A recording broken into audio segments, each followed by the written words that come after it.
Endelea kuwa nasi ndani ya habari zetu za kila siku na kila wakati. Tunawasalimia wale mnaotufuata mkiwa Marekani, Ulaya na Afrika. Salamu zetu ziwafikie kabisa.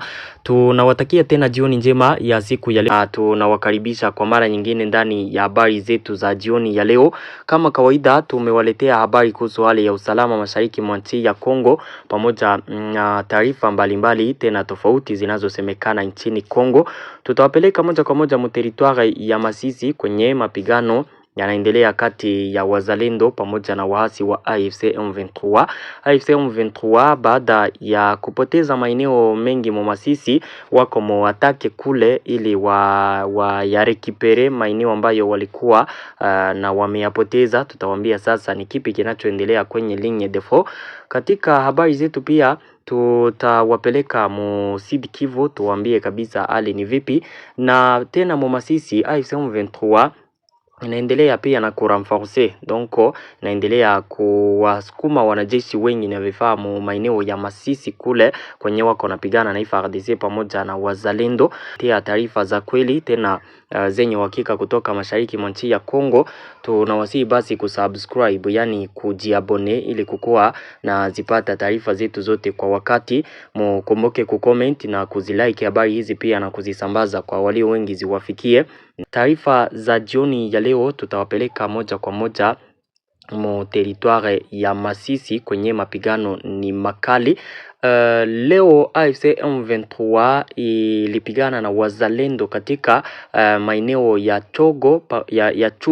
Chugi pamoja na eneo ya Katobo zinazo patikana karibu na eneo ya Kaniro. Ni mapigano ambayo yalianza jioni ya jana katika eneo hizo mbili. Ni eneo ambazo wazalendo walikwaka na walisha zirekipere siku chache ambazo zimepita. Mnakumbuka vita kule jinsi vilikuwaka. AFC M23 apres kukamata Kaniro jioni ya jana waliatakia wazalendo katika maeneo hayo ya Chugi pamoja na Katobo, wakapigana na leo wakaamka na wako mapigano pale. Wakaaji wa maeneo yale walikimbia kabisa, wakakimbilia Rubaya na wengine wakakimbilia katika maeneo tofauti yenye usalama pale. Na apres kupigana sana pale AFC M23 tena iliweza kuvikamata vijiji hivyo viwili.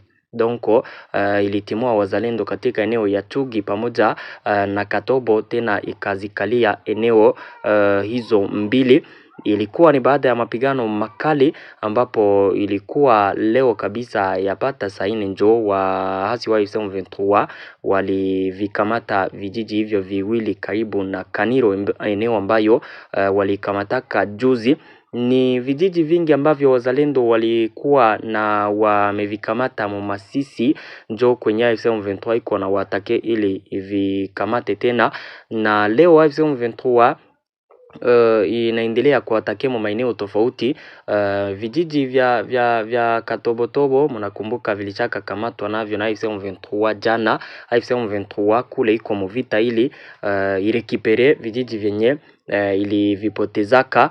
Na kwingineko katika maeneo ya Kawela, yes, ni eneo ambayo inaitwa Kawele pale toujours Masisi. Leo AFC M23 ilikamata eneo hiyo, na eneo hiyo walikamata apres kupigana na FARDC pamoja na wazalendo pale. Na katika taarifa ya leo ambayo Lawrence Kanyuka aliandika moja après-midi apres kukamata eneo ya Kawele, na shutumu FARDC pamoja na washirika wao wazalendo kwa kuchoma moto nyumba za wakaaji na vitu tofauti pale vya wakaaji. Katika taarifa yake ya jioni ya leo alitangaza masezere quelques minutes, alitangaza ya kwamba wakati ilikuwa 15h wanajeshi wa wazalendo na FARDC ambao walikuwa katika eneo ya Kawele njo waliondoka pale apres kupigana na AFC M23 kwa masaa kadhaa. Na wanajeshi hao wa FARDC pamoja na wazalendo wakati waliondoka pale walichoma moto nyumba za wakaaji na vitu tofauti vya wakaaji. Na shutumu sana wazalendo ambao wanaongozwa na Generale Mutayomba. Nadhani ya kwamba au wazalendo mnawajua sana kule. Anashutumu hao wazalendo kwa kuwa wale ndio wenye walivichoma moto vitu vya wakaaji. Anasema kwamba Generale Mutayomba ndio mwenye alipana ordre kwa viongozi kwa wanajeshi wa wazalendo pale kuchoma moto nyumba za wakaaji pamoja na vitu tofauti vya wakaaji pale. Anasema kwamba vitendo hivyo viliacha population wanabakia huzuni sana, na akasema ya kwamba AFC M23 iko natoa temwe wa Kongomani wote, donc wakaaji wa Kongo pamoja na community internationale kwa vitendo kama na hivyo vinavyokiuka haki ya kibinadamu. Na anasema kwamba toujours AFC M23 ayo iko pre kuendelea kutopigana vita. Donc AFC M23 iko tayari kwa usitishaji vita, iko tayari kuseselefe. Anasema ya kwamba vita wanavyoviendesha ni kujidefendre après ataki ambayo AFC M23 plutôt FARDC na wazalendo walifanyaka katika maeneo yao tofauti kule mo territoire ya Masisi. Na leo AFC M23 ilitangaza ya kwamba ilifanikiwa kumuua anayeitwa Colonel Ukwishaka wa kundi la FDLR. Alisema kwamba yeye Colonel Ukwishaka alikuwa ni G5 wa FDLR. Yule aliuawa leo kabisa katika maeneo ya Masisi. Hawakutangaza ni eneo gani ambayo walimuua ndani. Walitia image pale wakasema kwamba walimuua leo katika mapigano makali mu maeneo ya Masisi. Donc AFC M23 leo waliavance nao, walirekipere eneo ya Chugi na Katobo, na ni baada ya siku moja na masaa machache na wanarekipere eneo zinazokuwa karibu na Kazinga, zile eneo za Katobotobo kule. AFC M23 mu Masisi nao wako mwatake sana ili warejeshe maeneo yote. Wazalendo walikuwaka na waisha rekipere eneo mingi, walikuwaka na waisha rekipere eneo kama 10 hivi, Mahanga na eneo ya Katoi centre na maeneo tofauti ya pale na Kazinga, vijiji vingi na milima tofauti kule karibu na maeneo ya Kinigi pia, na Kinigi zote zilikamatwaka, na zile zenye niko nawaambia mpaka kwa sasa zingali mu mikono ya wazalendo pamoja na FARDC. Zile sasa zenye waasi wa AFC M23 walirekipere njo zenye walikuwaka na walisha zipoteza nazo. Donc wako mvita kule ili warekipere eneo zote zenye walizipotezaka kule. Sasa AFC M23 après kukamata vijiji viwili, ile Chugi pamoja na Katobo zinazopatikana karibu na Kaniru. Leo taarifa tunazo ni kwamba wanajeshi wengi ambao walitoka Rubaya waliwasili katika eneo hizo, wengi, na taarifa tunazo kwa ndani wanajeshi hao walikuwa wamewasili katika mwingine wa Rubaya jana jioni, na wametokea katika mji wa Goma. AFC M23 wana renforcer sana kule kwenye mapigano ni makali, na wanaendelea kupigana vita huko na wazalendo. Hali ya kiusalama inaendelea kukua mbaya. Katika renfort zao wanajeshi wengi waliwasili pale na vifaa vingi kabisa, silaha nzito wanatuambia kwamba ziko installe katika maeneo ya Rubaya. Donc kuna vifaa tofauti vya vita ambavyo AFC M23 ilifika navyo Rubaya, viko installe pale, ni vifaa vya vita.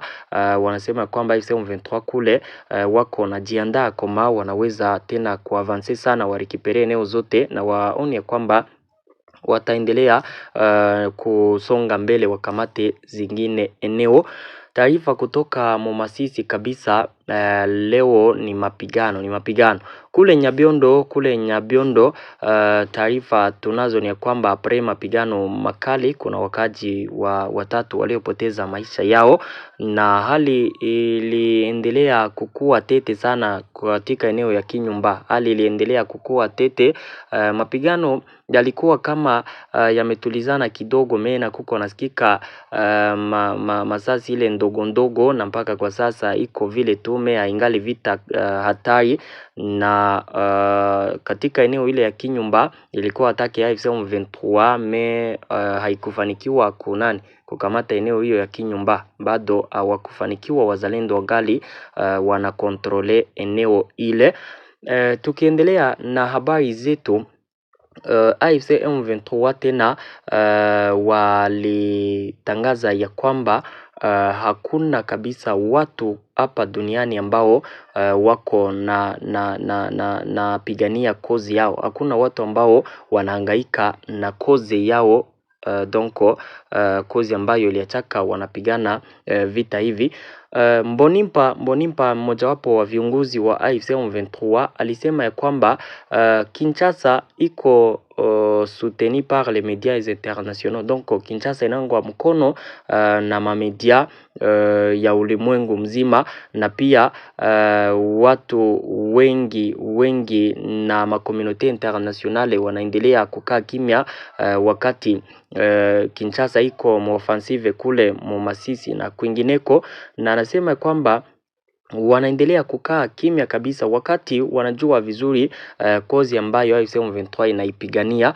Na kutokana na hayo AFC M23 inasema kwamba hakuna kabisa mtu yeyote ambaye atapiganiaka haki yako. Anasema kwamba watapigana kwa haki yao hata kama makomunote nationale yanakaa kimya, hata kama hakuna kuingilia kati kwa mamedia tofauti kabisa za ulimwengu wote. Wanasema kwamba wao watapigania haki yao. AFC M23 katika siku hizi kwenye walipigwa sana na kuwapoteza viongozi tofauti, wako walibabaika sana tena sana. Tunaendelea na habari zetu. Ni ya kwamba wanajeshi wa Marekani wataanza kuwapa mazoezi wanajeshi wa Kongo katika mambo ya kivita na katika mambo ya kiteknolojia. Taarifa hizi kabisa zilitufikia siku ya leo baada ya Guy Kabombo mwandia vita kupatana kule Kinshasa na mwenzake wa Etazini ambaye anaitwa Lan MC Kari. Waliongelea kuhusu maakoro tofauti ambayo Kongo iliyasaini na Kinshasa, ila walichokikubaliana ni kuanza kuwaleta wanajeshi wa Marekani nchini Kongo kwa ajili ya kuwapa mazoezi wanajeshi wa Kongo katika mambo ya kivita pamoja na katika mambo ya kiteknolojia. Siku hizi miaka jinsi inaendelea, teknolojia inakuwa kitu ambacho kabisa kinahitajika hata muarme. Teknolojia inahitajika muarme. Sasa FARDC inapenda nayo ikue ipate mazoezi kabisa katika mambo ya teknolojia. Mnajua kama kuitilize madrone, kama kuitilize mashine antiaerienne, kama kutumikisha kabisa mavyo, ile ni mambo ya teknolojia. Sasa FARDC nao wanapenda wapate kabisa FARDC nayo inapenda ipate ujuzi kuhusu hayo, iwe inatumikisha madrone hayo peke, iwe inatumikisha mashine antiaerienne hayo peke, wajue mambo ya kiteknolojia. Na ile kabisa ni katika siku ambazo vita vinaendelea mashariki mwa nchi ya Kongo. Vitu vyote kuhusu arme ya Kongo leo, maakoro yote ambayo arme inaweza ikafanya, mazoezi ambayo arme ya Kongo inaitaka, mafikiri tu ni kupata namna wanaweza wakashinda vita vinavyoendelea mashariki mwa nchi ya Kongo.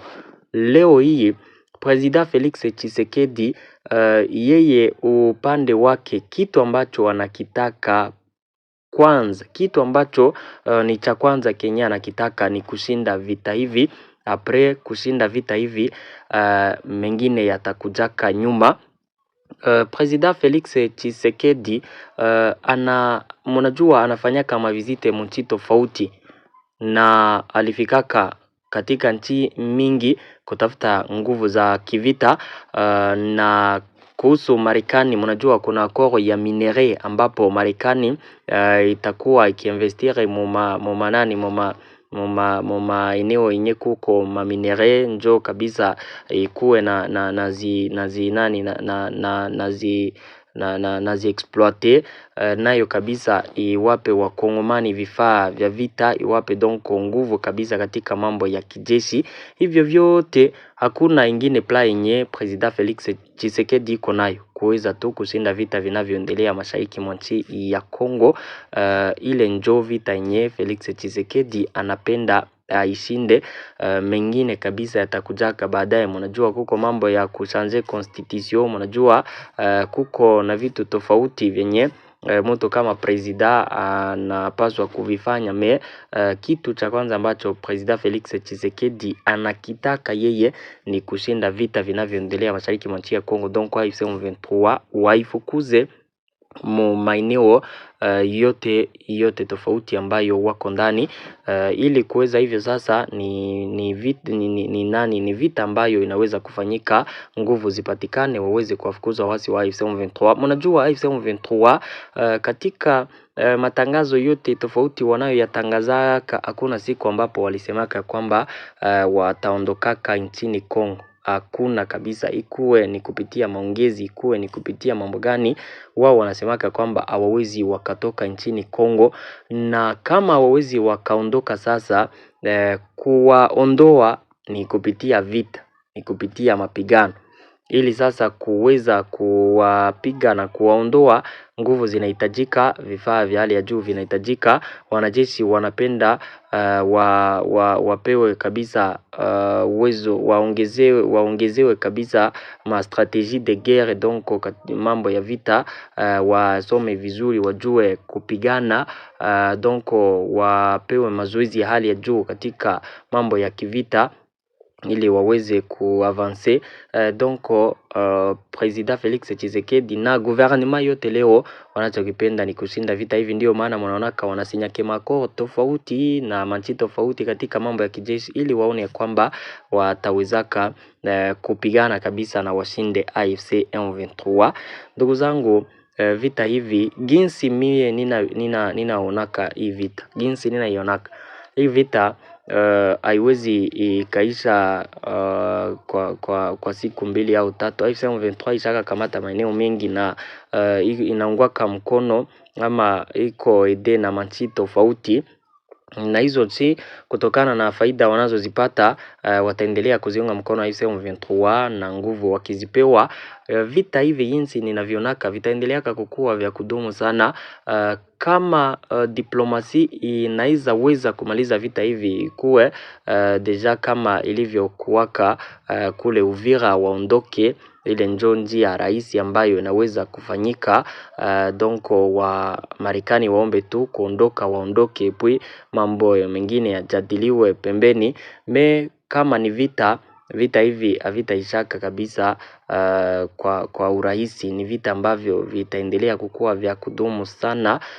Ndugu zangu, vita hivi jinsi ninavionaka ni viko dire. Hii vita iko dire, donc iko nguvu. Asante, merci beaucoup. Hizo ndizo habari ambazo nilikuwa nimewaletea jioni ya leo. Nisome basi maoni yenu kidogo, donc ma commentaire yenu, ni jibu na maswali yenu. Wale wanaotuandikia mkomentere wakituuliza maswali tofauti ni wajibu. Ramazani Hasani alisema journaliste akuwake na tatone hakuna kifaa na hakuna M23 wenye walikufa wa M23 kukufa walikufaka pale Rubaya. Anaitwa Ndombe Belge alisema niseme kwanza shukrani kwa taarifa za habari unazoendelea kutupatia, na pole sana kujamaa zenye zilipoteza bandugu yabo benye biko na logotewa kule Uvira mpaka leo. Okay, anaitwa Mukongo Jackson alisema Mungu alinde Kongo yetu. Ndio. Wasu mtu alisema Nyabiondo nako ni moto, Mungu tuye peke, mbona tunateseka, batu ya este ni hatari. Ni hatari kabisa. Naitwa Amani Mshagalusa alisema habari za mazishi ya Willy Ngoma ameyazipata, mtupashe kwanza. Mazishi ya Willy Ngoma, hizo habari tungali nazifuatilia kabisa kwa karibu. Tukajua mengi tutakuja kuwaambia. Edouard Kabila alisema mon journaliste, j'ai manqué l'information d'hier comment la situation de Rubaya et ses environs.